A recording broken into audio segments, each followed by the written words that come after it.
নমস্কাৰ, কি খবৰ? ভালনে আপোনালোকৰ? আশা কৰোঁ আপোনালোক ভালেই আছে। মোৰ অন্য এটা ভিডিঅ'লৈ আপোনালোক সকলোকে আদৰণি জনাইছোঁ। এতিয়া গধূলি 6টা বাজিছে। মই এখন হোটেলত বহি আছোঁ। নতুনকৈ অপেনিং কৰিছে হোটেলখন। সেই ভাবিলোঁ মানে হোটেলখনত কিবা এটা খাওঁগৈ বুলি। আৰু হোটেলত খোৱা ইমান নহয় বাৰু। আজি মোৰ পিজ্জা খাবলৈ মন গ'ল, সেইকাৰণে লগৰজনীৰ লগত আহি কামৰ পৰা বাহিৰে পিজ্জা খাবলৈ বহিলোহি। আৰু এয়া পিজ্জা খাই আছোঁ, দেখিলে নহয়। সদায় কামলৈ অহা যোৱা কৰি থাকোঁ, কিন্তু হোটেলত সোমোৱাৰ সুবিধাই নিমিলে, সময় নিমিলে। সদায় টিফিন লৈ আহোঁ, টিফিনকে খাই থাকোঁ। কিন্তু আজি কিবা এটা মন গ'ল খাবলৈ। বতৰটো ডাৱৰীয়া আৰু পিজ্জা মই একেবাৰে খাই পোৱাই নাই, আজি প্ৰথম খাইছোঁ। খাই কিন্তু ভালেই লাগিছে, ইমান বেয়া লগা নাই।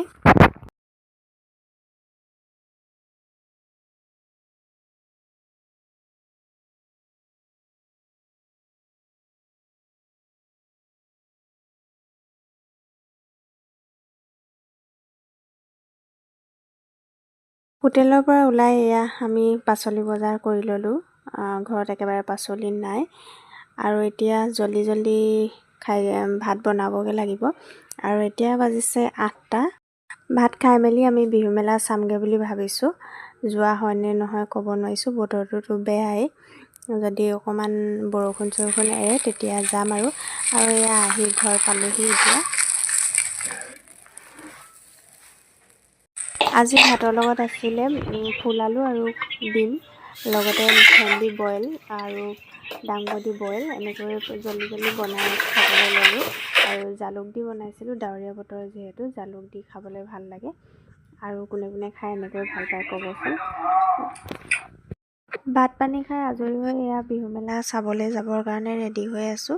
বিহু মেলা আচলতে মই মাৰ ঘৰৰ তাত চামগৈ।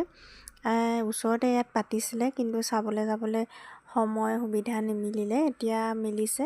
ৰাতি বহুত দেৰি হ'লেও যাম। এতিয়া 9টা চাৰে 9টা বাজিলে, 10:30 মানত চাগে পামগৈ। আৰু লগত মোৰ এজনী ভণ্টি যাব, মামাৰ ছোৱালী হয়। তাহাঁতৰ ঘৰতো সোমাবগৈ লাগিব। এয়া ৰেডি হৈ ল'লোঁ। আহি থাকোঁতে ৰাস্তাত ভিডিঅ' কৰা নহ'লে, বিহু ভালদৰে উপভোগ কৰিলোঁ। বৰষুণ দিছিলে মাজতে, কিন্তু বৰষুণ আকৌ কমাই দিলে। এয়া মানুহ দেখিছেনে, বহুত ভিৰ হৈছে। ভালে কুশলে চাই মেলি আমি 3:30 মানত বিহু মেলা চাই গুচি আহিলোঁ। এয়া ফটোকপিও তুলি ল'লোঁ আমি গোটেইকেইজনীয়ে। আহি এয়া ভণ্টি ঘৰ পালোঁ। তাই ৰঙালাও খেতি কৰিছিলে, ৰঙালাও দি পঠাইছে মোৰ কাৰণে। আশা কৰোঁ মোৰ ভিডিঅ'টো চাই আপোনালোকে ভাল পালে। এতিয়া ভিডিঅ'টো সামৰিব লাগিব। আকৌ এটা পুনৰ নতুন ভিডিঅ'তে আপোনালোকক লগ পাম। আজিলৈ বিদায় ল'লোঁ। ধন্যবাদ।